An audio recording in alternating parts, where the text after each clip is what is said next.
Hi everyone, welcome to my YouTube channel. Today we will discuss about the PYQ questions related to plant hormone and tissue. आज की class में हम पादप hormone और पादप ऊतक से पूछे गए जो प्रीवियस ईयर क्वेश्चन हैं, चाहे वो आरआरबी में पूछे गए या एनटीपीसी में, उनको डिस्कस करने वाले हैं। इसका थ्योरी वाला टॉपिक हम कंप्लीट कर चुके हैं, दोनों ही टॉपिक का, प्लांट हार्मोन और टिश्यू का। तो सबसे पहले जाके आप थ्योरी कंप्लीट करिए, देन इस लेक्चर को आप देखेंगे तो आपको ज़्यादा बेनिफिट होगा। चलिए तो स्टार्ट करते हैं। पहला क्वेश्चन है, husk of coconut is made of dash tissue. नारियल की जो भूसी है वो किस ऊतक से बनी होती है?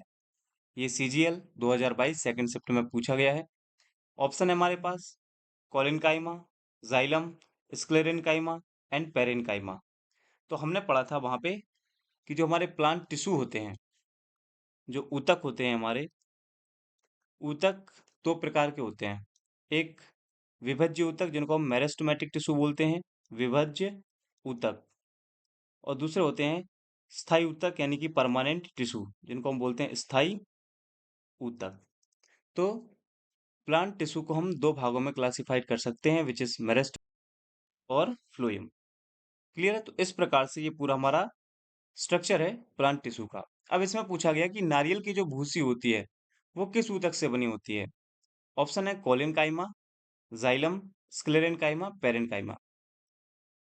तो फ्रेंड्स, इसमें से सबसे पहले हम जाइलम को क्रॉस कर देंगे क्योंकि ये एक कॉम्प्लेक्स टिश्यू है, जटिल स्थायी ऊतक है। इसकी थ्योरी वाले पार्ट में हमने कवर किया था, देखेंगे आप यहाँ पे। ये लिखा है स्क्लेरेनकाइमा, जो कि एक डेड टिश्यू है, ये एक मृत ऊतक है। मृत क्यों है? तो मैंने आपको वहां पे डिस्कस किया था कि इसमें प्रोटोप्लाज्म एब्सेंट होता है, जीव द्रव्य की अनुपस्थिति होती है। और ये दो प्रकार का होता है, एक फाइबर के फॉर्म में और स्क्लेराइड के फॉर्म में। स्क्लेराइड जो है, इसका मुख्य कार्य था कि यह बीजों को कठोरता प्रोवाइड कराता है, provide hardness of seed, and इसकी जो है थिक वॉल वो मोटी होती है लिग्निन की वजह से।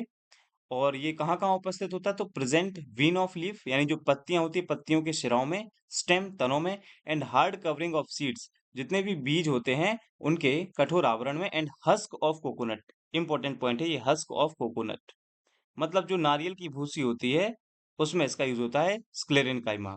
तो अकॉर्डिंग टू दिस क्वेश्चन हमारा राइट आंसर क्या होगा? Sclerenchyma, option number C. I hope ये पॉइंट आपको समझ में आ गया होगा। तो ये हमारा पहला क्वेश्चन हुआ जिसमें हमने डिस्कस किया कि जो नारियल की भूसी होती है, जो हस्क ऑफ कोकोनट है, इस किसका बना होता है? तो हमारा जवाब होगा स्क्लेरेन काइमा का ये बना होता है। क्लियर है फ्रेंड्स?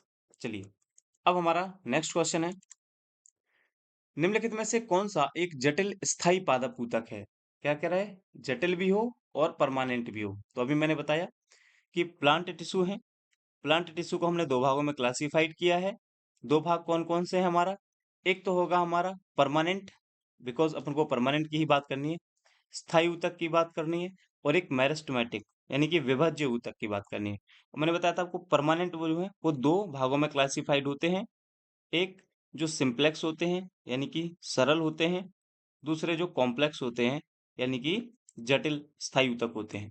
और सिंप्लेक्स में मैंने अभी आपको बताया था कि इसमें आते हैं पेरेनकाइमा, कोलेनकाइमा और स्क्लेरेनकाइमा। और कॉम्प्लेक्स में मैंने आपको बताया ये दो टाइप के होते हैं, जाइलम और फ्लोएम। अब इतने ही चार्ट से हमारा ये क्वेश्चन सॉल्व हो जाएगा, जो कि एमटीएस में पूछा गया है दोपहर वाली शिफ्ट में। तो देखिए, विच of the following is a complex permanent plant tissue? तो देखिए, क्या मेरिस्टेमेटिक टिश्यू है? नहीं, क्योंकि मेरिस्टेमेटिक कैसे हैं? मेरिस्टेमेटिक ये वाले रहे। दूसरा, कोलिनकाइमा। कोलिनकाइमा आप देखेंगे ये रहा कोलिनकाइमा, लेकिन कोलिनकाइमा कैसा है? सिंप्लेक्स है। क्या जाइलम? जी हाँ, जाइलम हमारा ये रहा, ये कॉम्प्लेक्स भी है और परमानेंट भी है। तो हमारा राइट आंसर क्या हो जाएगा? जाइलम। आइए इसकी थ्योरी वाले पार्ट के सेक्शन में जो हमने डिस्कस किया था वो ये रहा। तो मैंने बताया परमानेंट टिश्यू, स्थायी ऊतक, ये उन परिपक्व कोशिकाओं के बने होते हैं जो विभाजन की क्षमता खो चुके होते हैं, मतलब अब जिनमें डिवीजन नहीं होगा, एवं विभिन्न कार्यों को करने के लिए ये अपने आप को क्या करते हैं? डिफरेंशिएट करते हैं, विभेदित करते हैं। और इनकी कोशिकाएं मृत और जीवित हो सकती हैं। ये दो प्रकार के होते हैं, सिंपल यानी सिंप्लेक्स यानी सरल, और कॉम्प्लेक्स यानी कि जटिल। सिंपल मैंने दो बताया आपको, तीन बताए, पेरेनकाइमा, कोलिनकाइमा और स्क्लेरेनकाइमा। वहीं जटिल ऊतक दो होते हैं हमारे, जाइलम और फ्लोएम। तो अकॉर्डिंग टू दिस क्वेश्चन हमारा राइट आंसर क्या होगा? जाइलम। ठीक है, तो ये हमारा जाइलम वाला ऑप्शन हो जाएगा यहाँ पे करेक्ट। चलिए नेक्स्ट हमारा क्वेश्चन है, कह रहा है कि निम्नलिखित में से कौन सा पादप ऊतक है? पहला मेरिस्टेमेटिक ऊतक और स्थायी ऊतक, और बताना है आपको केवल दो सही है, एक और दो दोनों, ना तो एक ना ही दो, केवल एक। विच of the following is a plant tissue? ये सीजीएल में पूछा गया है, सेकंड शिफ्ट में पूछा गया है 2022 2022 में। कह रहा है meristematic tissue and permanent tissue, only two, both one and two, neither one और nor two, and only one. अब देखिए कौन सा पादप ऊतक है। तो अभी हमने क्या डिस्कस किया फ्रेंड्स, देखिएगा आप यहाँ पे, हमने डिस्कस किया है प्लांट टिश्यू वाला टॉपिक, प्लांट टिश्यू, जिसको हम कहेंगे पादप ऊतक, पादप ऊतक। और पादप ऊतक में मैंने आपको बताया पादप ऊतक दो प्रकार के होते हैं। दो प्रकार के कौन कौन से होते हैं? तो अभी हमने डिस्कस किया था, एक होते हैं विभज्य ऊतक, विभज्य ऊतक जिनको हम बोलते हैं मेरिस्टेमेटिक टिश्यू। दूसरे कौन से होते हैं? दूसरे होते हैं परमानेंट टिश्यू, यानी कि स्थायी ऊतक। ठीक है, इसको आप जितनी बार दोहराएंगे, मैं बार बार क्यों लिख रहा हूं, ताकि आपको ये अच्छी तरह से ब्रेन में फीड हो जाए कि ये स्ट्रक्चर है क्या। अब मेरिस्टेमेटिक टिश्यू, अब इसी डायग्राम से, इसी स्ट्रक्चर से आपका ये वाला क्वेश्चन सॉल्व हो जाएगा, जो कि सीजीएल जैसे एग्जाम में पूछा गया है। अब देखिए पादप ऊतक कौन सा है भाई? मेरिस्टेमेटिक टिश्यू है, देखिए ये लिखा है मेरिस्टेमेटिक टिश्यू, जिसको हम विभज्य ऊतक बोलते हैं। क्या परमानेंट टिश्यू है? जी हाँ, परमानेंट टिश्यू है। तो अकॉर्डिंग टू दिस क्वेश्चन हमारा जो राइट आंसर होगा वो क्या होगा? बोथ, वन और टू, एक और दो दोनों हमारे सही होंगे। आई होप ये पॉइंट आपको समझ में आ रहा होगा, ठीक है ना? तो चलिए ये देखिए प्लांट टिश्यू है, ये मेरिस्टेमेटिक भी होते हैं और परमानेंट भी होते हैं। इनके बारे में लिखा है कि ये कोश का विभाजन जो होता है वो मेरिस्टेमेटिक टिश्यू में होता है। ये पेड़ों की वृद्धि और मोटाई बढ़ाने के लिए जिम्मेदार होते हैं। और ये तीन प्रकार के होते हैं, एपिकल, इंटरकैलरी एंड लेटरल। ऐसे ही हमने स्थायी ऊतक देखा, इसमें क्या होता है, संरचनात्मक और कार्यात्मक रूप से ये मॉडिफाइड हो जाते हैं, संशोधित हो जाते हैं, क्योंकि इनमें सेल डिवीजन नहीं होता है। और ये दो प्रकार के होते हैं, सिंपल और कॉम्प्लेक्स। तो हमारा ये क्वेश्चन भी कंप्लीट हुआ। नेक्स्ट हमारा क्वेश्चन है, क्वेश्चन कहता है which of the following is a not a plant hormone? इनमें से कौन सा पादप हार्मोन नहीं है? Ethylene, abscisic acid, gibberellin and prolactin.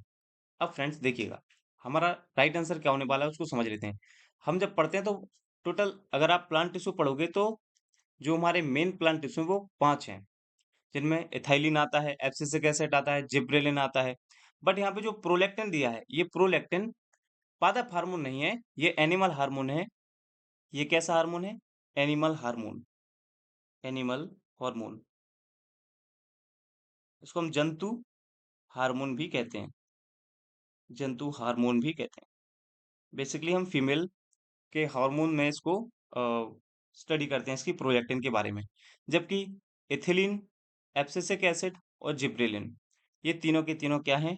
Plant hormone है। ये तीनों क्या हैं? प्लांट हार्मोन है। इनको हम कहेंगे ये पादप ऊतक हैं, ये पादप ऊतक हैं। ये पूछा गया था आपके एनटीपीसी में 2021 इवनिंग से। तो हमारा इसका राइट आंसर क्या हो जाएगा? Prolactin, prolactin. क्लियर है? चलिए आगे बढ़ते हैं। अगला क्वेश्चन है, which of the following plant hormones regulate growth particularly by stimulating cell elongation in stems? कहता है कि निम्नलिखित में से कौन सा पादप हार्मोन वृद्धि को नियंत्रित करता है, विशेष रूप से तनों में कोशिका वृद्धि को उत्तेजित करता है? ऑप्शन है ऑक्सिन, इथिलीन, साइटोकाइनिन और जिब्रेलिन। ये आपका सीजीएल में पूछा गया है मॉर्निंग शिफ्ट में 2021 में। देखिए फ्रेंड्स इसको हमने प्रॉपर्ली डिस्कस किया हुआ है, तो आप देखेंगे जो हमने क्लास में डिस्कस किया था वो ये रहा। तो इसके बारे में हमने क्लास में डिस्कस किया था कि ये सिंथेसिस, इसका सिंथेसिस कहाँ से होता है? टॉप ग्रोइंग एपेक्स और रूट एंड स्टेम। सक्रिय रूप से ये वृद्धि दर्शाने वाले तने और मूल के बढ़ते हुए शिखर पर आपको मिलता है। तो बेसिकली जो ऑक्सिन हार्मोन है वही तने की वृद्धि कराता है, और ओवरऑल अगर आप प्लांट की ग्रोथ देखेंगे तो वो ऑक्सिन हार्मोन के ही द्वारा होती है। तो हमारे इस क्वेश्चन का राइट आंसर क्या हो जाएगा? हमारे इस क्वेश्चन का राइट आंसर हो जाएगा ऑक्सिन। क्लियर है? ये सीजीएल में पूछा गया है। नेक्स्ट हमारा क्वेश्चन है, वे पौधे जो भरपूर सूर्य प्रकाश में रहने के लिए अनुकूलित होते हैं कहलाते हैं plants that are adapted to live under plenty of sunlight are called. ये आपका ग्रेजुएट लेवल एसएससी में पूछा गया है शिफ्ट थर्ड में।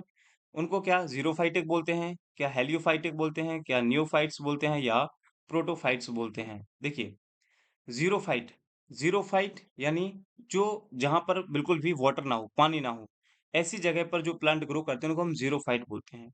और हेलियोफाइट, हेलियो आप देखेंगे जब भी हम हेलियो शब्द यूज़ करते हैं, तो ये बेसिकली लाइट या सन को रिप्रेजेंट करता है। किसको? या तो ये सन को रिप्रेजेंट करेगा, ये लाइट को रिप्रेजेंट करेगा हेलियो। जैसे आपने पढ़ा होगा हेलियोसेंट्रिक थ्योरी दी थी, ज्योग्राफी में पढ़ते हैं। सूर्य केंद्रित विचारधारा कि सूर्य ब्रह्मांड के केंद्र में पृथ्वी तथा अन्य ग्रह उसकी परिक्रमा कर रहे हैं। कोपरनिकस के बारे में इसको हम पढ़ते हैं। तो बेसिकली हेलियो वर्ड आता है वो प्रकाश।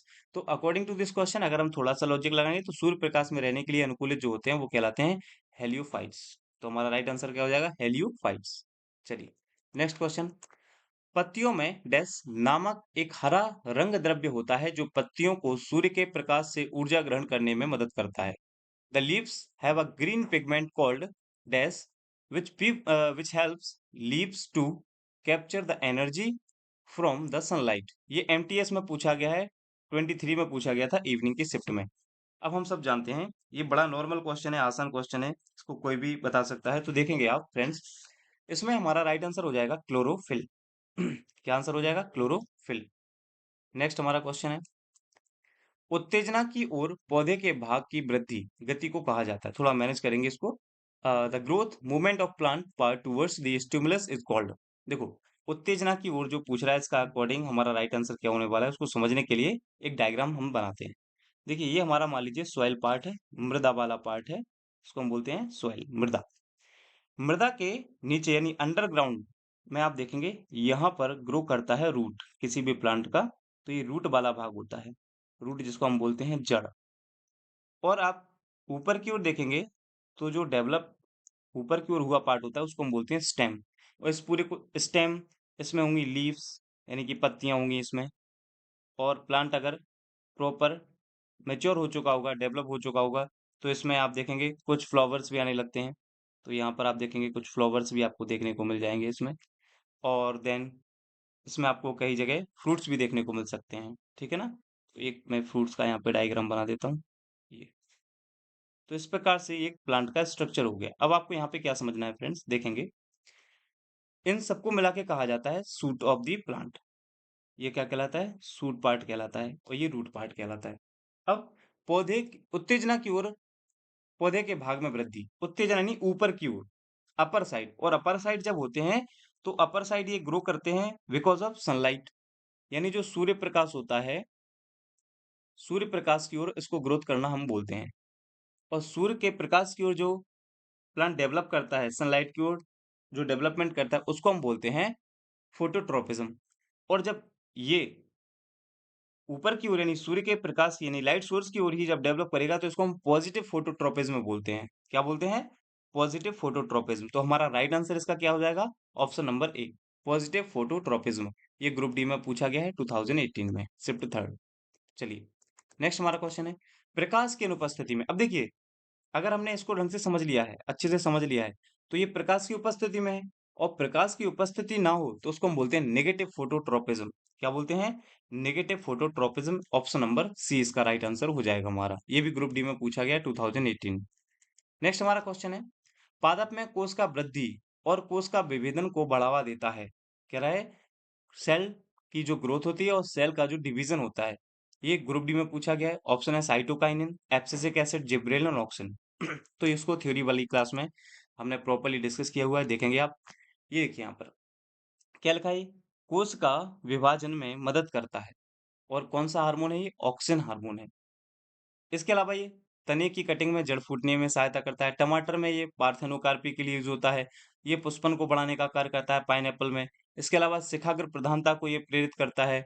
इसके अलावा नई पत्तियों व कच्चे फल को गिरने से रोकता है एवं पुराने परिपक्व जो पत्तियां होती हैं उनके विलगन को प्रेरित करता है। इसमें 2,4-D जो आर्टिफिशियल होता है उसको शाकनाशी के रूप में यूज किया जाता है।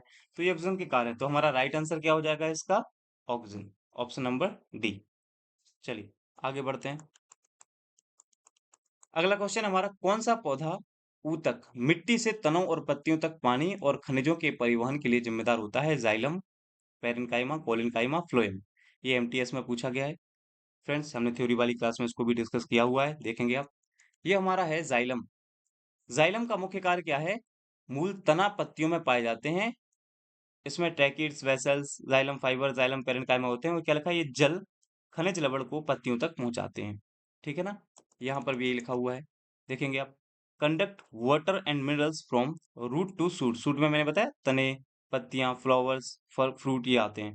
तो हमारा राइट आंसर इसका क्या हो जाएगा, ऑप्शन नंबर ए, जाइलम। इसका राइट आंसर क्या हो जाएगा, जाइलम। चलिए नेक्स्ट क्वेश्चन है हमारा,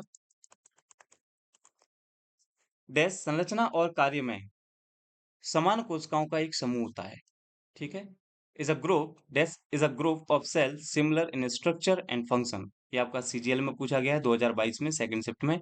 ऑर्गन सिस्टम, ऑर्गन, टिश्यू या मॉलिक्यूल।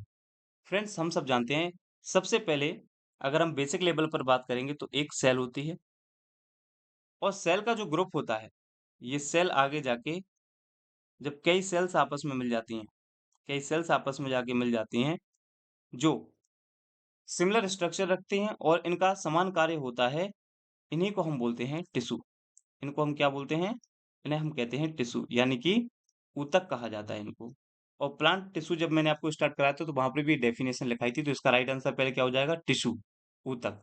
और देखेंगे थ्योरी में हमने क्या डिस्कस किया था, देखिए ये ऊतक की बात हो रही है।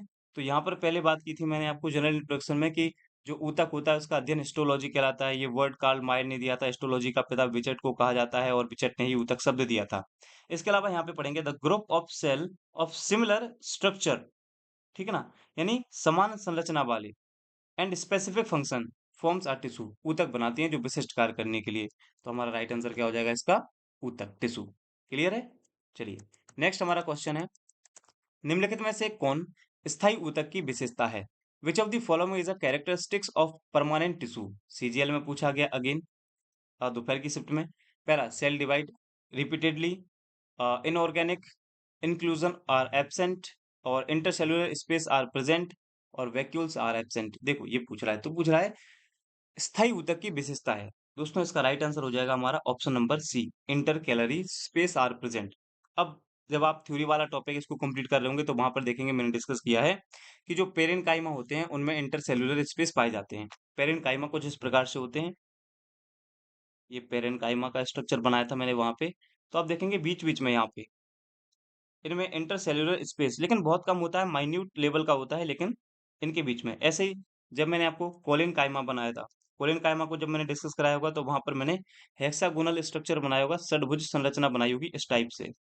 ये स्ट्रक्चर होता है किसका, आप बताएंगे, ये स्ट्रक्चर है कोलिन काइमा का। ठीक, तो इनके बीच में भी क्या होते हैं, इनके बीच में भी जो स्ट्रक्चर, जो स्पेस पाया जाता है वो बहुत थिक होती है और बहुत कम स्पेस पाया जाता है। तो बेसिकली पूछ रहा है कि स्थायी ऊतक में जो आपसे पूछ रहा है अंतर कोश के स्थान मौजूद होते हैं। पूछ रहा है which of the following is a characteristics of permanent tissue. तो मैंने बताया था ना, एक होते हैं मेरिस्टेमेटिक टिश्यू, होते हैं परमानेंट टिश्यू। परमानेंट टिश्यू होते हैं सिंप्लेक्स और कॉम्प्लेक्स। तो सिंप्लेक्स में हम पेरेन्काइमा, कोलिनकाइमा, स्क्लेरेन्काइमा को डिस्कस करते हैं, तो उन्हीं में आपको ये स्पेस देखने को मिलते हैं। क्लियर है। चलिए अगला क्वेश्चन हमारा, कौन से दो हार्मोन बीज अंकुरण के निरोध के लिए एक दूसरे के ठीक उल्टा कार्य करते हैं। तो इसमें पूछ रहा है कि कौन से दो हार्मोन हैं जो बीज अंकुरण के लिए एक दूसरे के अपोजिट कार्य करते हैं। एब्सिसिक एसिड और auxin, ethylene and abscisic acid, cytokinin और ऑक्सिन, और जिब्रेलिन अम्ल, जिब्रेलिन एसिड और एब्सिसिक अम्ल। तो देखिए इसको थ्योरी में हमने डिस्कस किया था, क्या लिखा है देखिए, ये एब्सिसिक एसिड है, लिखा है रंध्रों के बंद होने को प्रोत्साहित करता है, और अगेंस्ट ऑफ जिब्रेलिन एसिड, यानी जिब्रेलिन जो एसिड होता है उसके अगेंस्ट में ये कार्य करते हैं। तो ये दोनों कैसे हो गए, एक दूसरे के अपोजिट हो गए। तो हमारा राइट आंसर क्या हो जाएगा इसमें, ऑप्शन नंबर डी। क्लियर है। चलिए हमारा नेक्स्ट क्वेश्चन है, निम्न में से किसे पादपों में तनाव हार्मोन, स्ट्रेस हार्मोन कहा जाता है। ये तो जैसे हमने हार्मोन स्टार्ट किया था उसमें हमने पहला पॉइंट ये लिखा था स्ट्रेस हार्मोन। देखेंगे यहाँ पर लिखा हुआ है क्लियर कि जो एब्सिसिक एसिड है इसी को हम स्ट्रेस हार्मोन के नाम से जानते हैं, तनाव हार्मोन भी इसी को हम कहते हैं। तो हमारा राइट आंसर क्या हो जाएगा, एब्सिसिक एसिड, तनाव हार्मोन इसी को हम बोलते हैं। नेक्स्ट हमारा जो क्वेश्चन है वो है 2,4-D क्या है। अभी मैंने डिस्कस किया था बीच में, 2,4-D शाकनाशी के रूप में यूज होता है। ये रहा 2,4-D, देखिए ये लिखा है 2,4-D, ये शाकनाशी के रूप में यूज होता है। ये ऑक्सिजन का ही एक भाग है। जैसे ऑक्सिजन को हम दो भागों में बात कर डिवाइड करते हैं, नेचुरल एंड आर्टिफिशियल। तो आर्टिफिशियल में आता है 2,4-D। क्लियर है। चलिए नेक्स्ट क्वेश्चन हमारा, निम्नलिखित में से कौन नारियल के दूध में पाया जाता है, which of the following is found in coconut milk. तो दोस्तों इसमें ऑप्शन दिया है kinetin, zeatin, GA3, indole butyric acid. आप देखेंगे यहाँ पर हमने डिस्कस किया था ये रहा यहाँ पर, नारियल के दूध में पाया जाता है जियाटिन। तो अपन साइटोकाइनिन पढ़ते हैं, उसमें जियाटिन आता है। तो ऑप्शन देखिए इसमें, इसका राइट आंसर हमारा क्या हो जाएगा? Zeatin, option number B. Next हमारा क्वेश्चन है, डैश पत्तियों में हरित लवक के उत्पादन में मदद करता है, dash helps to produce chloroplast in leaves, cytokinin, gibberellin, ethylene, auxin. इसको भी हमने डिस्कस किया हुआ है क्लास में, देखेंगे आप यहाँ पे। देखिए क्या लिखा है, अक्ष की लंबाई में वृद्धि करता है, सॉरी यहाँ पे देखेंगे, प्राकृतिक साइटोकाइनिन पृथक्करण होता है, कोश का विभाजन को प्रेरित करता है, काइनेटिन क्या है, यह पादपों में प्राकृतिक रूप से नहीं पाया जाता है। तो साइटोकाइनिन के बारे में जब हम ये पॉइंट डिस्कस कर रहे थे, वहीं पर आप देखेंगे नेक्स्ट पॉइंट आता है कि इसका जो साइटोकाइनिन का कार्य है वो क्या है, नई पत्तियों का संश्लेषण करना, पत्तियों में हरित लवक, क्लोरोप्लास्ट इन लीव्स। ये हमारा यहाँ पे वो जवाब रहा। तो चलिए इसका राइट आंसर क्या हो जाएगा हमारा, cytokinin, option number A. Next बस लास्ट क्वेश्चन है इसके बाद।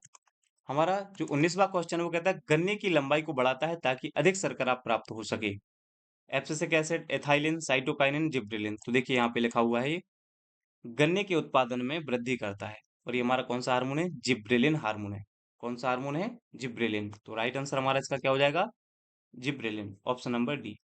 और लास्ट क्वेश्चन है हमारे आज की इस सीरीज का, अनानास में पुष्पन को बढ़ाता है जबकि टमाटर में अनिषेक फलन को प्रेरित करता है, एब्सिसिक, ऑक्सिन, साइटोकाइनिन, जिब्रेलिन। ये पूछा है इसमें, डिस्कस जो किया हुआ था वो क्या है, देखिए टमाटर में और यहाँ पे लिखा है अनानास में क्या करता है, ये पुष्पन को बढ़ाता है, promote flowering in pineapple, and टमाटर में अनिषेक फलन को, ये किसके कार्य हैं, ऑक्सिन के कार्य हैं। तो हमारा राइट आंसर क्या हो जाएगा, जो हमारा क्वेश्चन था इसका राइट आंसर होगा ऑक्सिन, ऑप्शन नंबर। तो इस प्रकार से आज के लेक्चर में हमने डिस्कस किया जो प्लांट हार्मोन और प्लांट टिश्यू वाला टॉपिक था, उसको हमने पहले थ्योरी के रूप में भी कंप्लीट किया, और हमने उसके एमसीक्यू जो कि आरआरबी, एनटीपीसी और ग्रुप डी और आपका एसएससी में पूछे गए हैं, उनसे जितने भी पीवाईक्यू पूछे गए हैं, मोस्ट इंपॉर्टेंट क्वेश्चंस को हमने यहाँ पर डिस्कस किया। तो फ्रेंड्स आपने देखा होगा कि जो हम थ्योरी पढ़ रहे हैं उसका यूटिलाइज कैसे होना है इन क्वेश्चंस में, क्लियर है। तो अगर आपको ये लेक्चर पसंद आया हो तो वीडियो को लाइक करें, कमेंट करें, ज़्यादा से ज़्यादा अपने दोस्तों के साथ इन वीडियोस को शेयर करें। साथ में इसका आपको पीडीएफ हमारे टेलीग्राम चैनल पर मिलेगा, जिसका लिंक डिस्क्रिप्शन बॉक्स में दिया हुआ है, तो वहां जाकर आप हमारे टेलीग्राम चैनल को ज्वाइन कर सकते हैं। मिलते हैं नेक्स्ट वीडियो में, तब तक अपना ध्यान रखें, थैंक यू।